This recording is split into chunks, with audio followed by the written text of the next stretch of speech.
Hello, I'm Julie Kay, helping you find your way through grief and loss and through the holidays. And we are in December now. So if you see this another time of the year, what I share can still apply any time of the year and definitely other holidays too, besides Christmas. But it is December 7th, 2023 is when I'm making this video. And we're in a little series on the Christmas holidays and Thanksgiving. So last week my video was longer and I included quite a bit in that. So please go back and watch it if you want help for the holidays or just future help for the holidays, because I recap some things and so forth. So I'm going to keep this one shorter. And what we're doing today is kind of part B of last week, which was make a simple plan to honor your loved one during the holidays.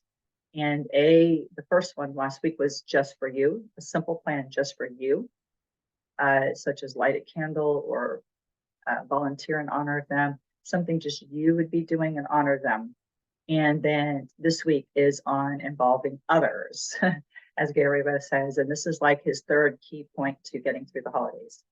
So very key point in his mind. And I believe fully agree with that. That's why I'm sharing it. So that, to purposely, not just to think of all the ways to cope to get through the holidays and to be aware that there are going to be more triggers and more things, could be more pain because there's more memories and there's more of a sadness that they're not with you during the holidays, depending on your relationship with them. So, but this is about honoring them. And I think that's something in our control, as I mentioned last week. This is something in your controls, in your power to do, your power of influence to do that maybe nobody else in the family or knows them would do. And you need to do it for you. And when you involve others, they will probably get a benefit too. And you're being an example to them of things that they also need to do in their grief. So involving others. And this worked out perfect to do this week because we here in Newport Richey in the Tampa Bay area of Florida are having a candlelight ceremony tomorrow night. It's a memorial. It's a type of memorial.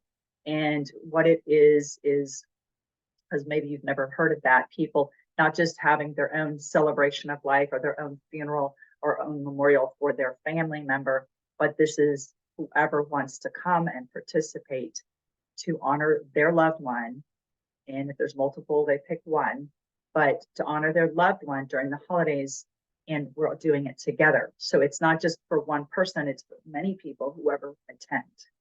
We're going to have about 100 people so attending, which is great, because it's not about numbers in the general sense, but it is because every person is important.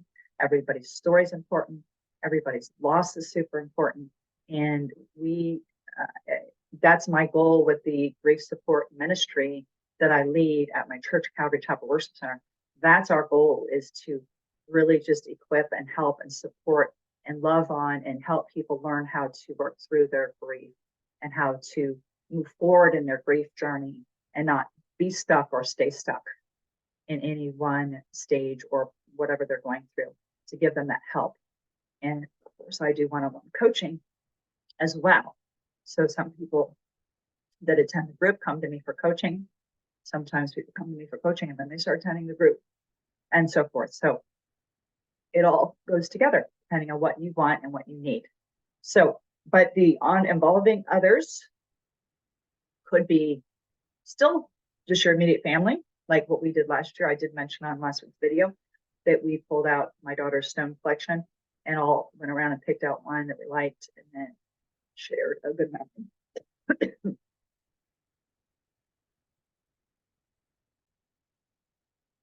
That's what I did last year with my immediate family, my son, 3 sons, and my husband and I.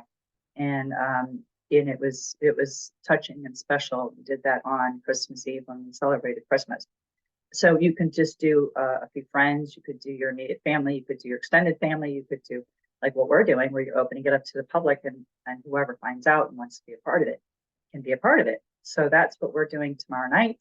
And it is, if you you are hearing this and you're like, wow, that sounds like a really neat idea, I'm going to mention a few reasons why I think this is powerful. And we discussed this during our group on Tuesday night, just to see what everybody would share, why they thought that was beneficial that we come together. Because I know it's beneficial, but just thinking through some of the reasons why.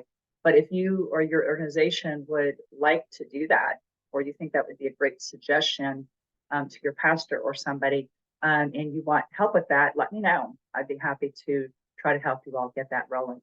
And so would possibly my friend Valerie, who the two of us put it on together. And she has an organization called Grief Works for Children, and that is a new nonprofit that is going to be for helping children through grief.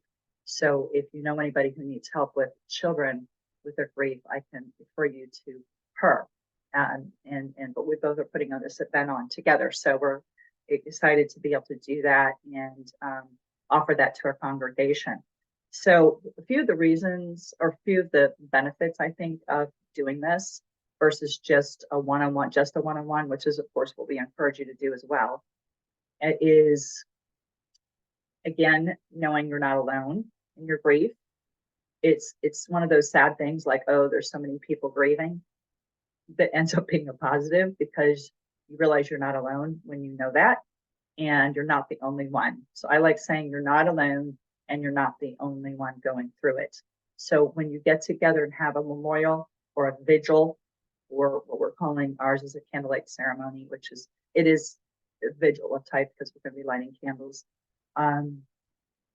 But that is, it's very powerful. It's powerful in the love. It's hard for me because I did it. I went to a vigil a month ago and I got to share my daughter's story at PHSC. Wow. And just, wow, it's hard for me to put into words, but everybody's going there willing to talk about their story, willing to face their story and their loss. And, we're all at different levels with that. So it was very powerful. And after I shared my story, I had women come up to me, say thank you. And I don't know, it's just hard to describe. It's a very special time. And so a couple other things that we shared is that it supports, it helps you feel more supported, to feel loved in the midst of your loss. So here you are crying and seeing a picture of your loved one up on the screen or on a table, which is what we're doing, and getting a candle in honor of your loved one.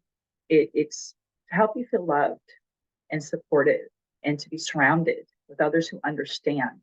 That was another thing we brought up. It's really even more helping you feel understood and to know that you're not judged, you're not shut down, you're not told to get over it.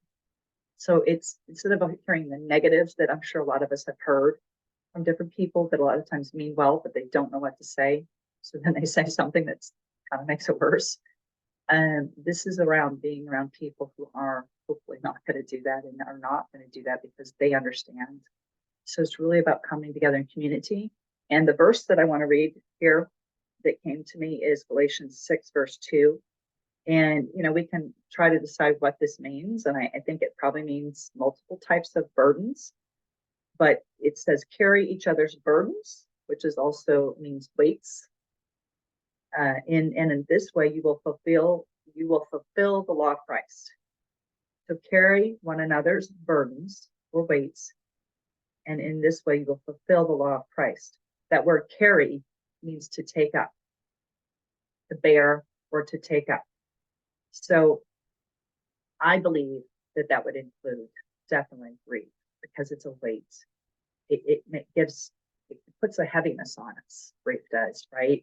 So I believe that includes that. I mean, problems in general, right?